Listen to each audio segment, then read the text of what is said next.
In the summer of 1916, something strange and frightening happened along the New Jersey shore.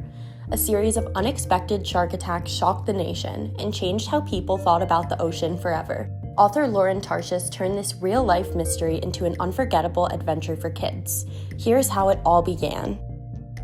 The shark attacks of 1916 happened in July of 1916. It was boiling hot on the East Coast, and millions of people had fled the cities to the shore areas. So over 12 days, 4 people were killed and 1 was injured in a series of shark attacks that completely shocked the country. Both were named Charles. One was Charles Van Sant and one was Charles Bruders. And both of those young men were swimming in the ocean. So that caused a lot of panic. News of those attacks spread all over the country. Very few people believed that it could be a shark, because at the time, people actually believed that sharks were very unlikely to actually attack a human. So at first people thought maybe it was a swordfish, or people thought it could have been a sea turtle. There were all kinds of theories. But then a few days later, in the Matawan Creek, which was 13 miles from the ocean, there was another series of attacks. First, a young boy was killed named Lester Stillwell, and then a man who jumped in to try to save him, he was also killed. The last person to be attacked was a 13-year-old boy named Joseph Dunn. All of these true stories inspired my historical fiction book, but afterwards, I was so fascinated by the dramatic story of Joseph Dunn that I wrote a nonfiction article about it, which appears in one of my True Stories collections. This was the episode that I think really took these shark attacks and caused news to explode, and why they are still remembered today. So I had seen the movie Jaws. I know many of you have seen it too, and I learned that that movie was actually based on these true events. Even though Jaws is set in Long Island, the story of this shark, they call it a rogue shark, suddenly menacing human beings, the idea for that came from the shark attacks of 1916. So I was just intrigued and began exploring that topic.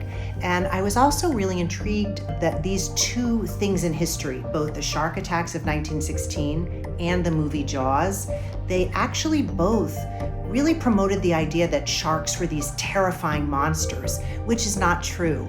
I mean, I've always been fascinated by sharks. I've always sort of loved them, even though, of course, I would not want to encounter one in the ocean. You know, these were creatures that were swimming in the oceans during the time of the dinosaurs. They are old creatures. They've known our Earth so much longer than humans have.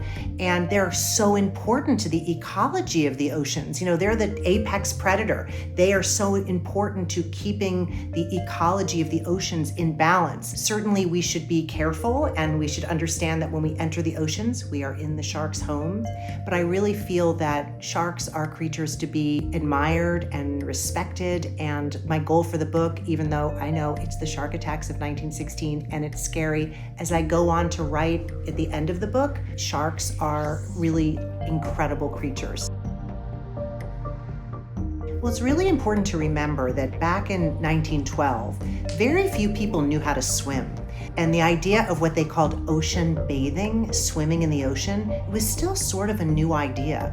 Before that, it was kind of unthinkable to actually swim in the ocean. So the only people that really understood what was out at sea were sailors, were men and some women who actually, had crossed these oceans and seen the creatures that live in our seas. And they only saw it was on the surface, because back then, scuba diving, snorkeling, that wasn't done, and less was actually known about the oceans than about outer space. I mean, you could really almost say that the deep oceans were as mysterious as our solar system at the time. There was just not the technology that we had today that let people go down with oxygen tanks and submarines. It just didn't happen. So very few people had actually seen a shark.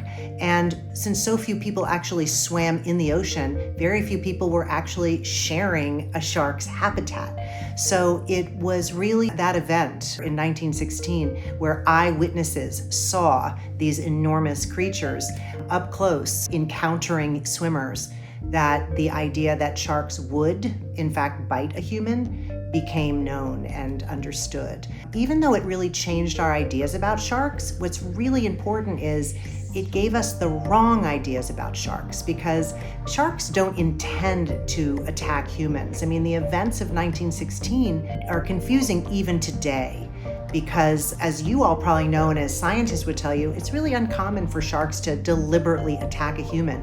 Most of the encounters between swimmers and sharks are accidental, because sharks are prone to mistaking a swimmer for their real prey, which would be like a delicious sea mammal like a seal or sea otter, that sort of thing. Humans are actually not good food for sharks.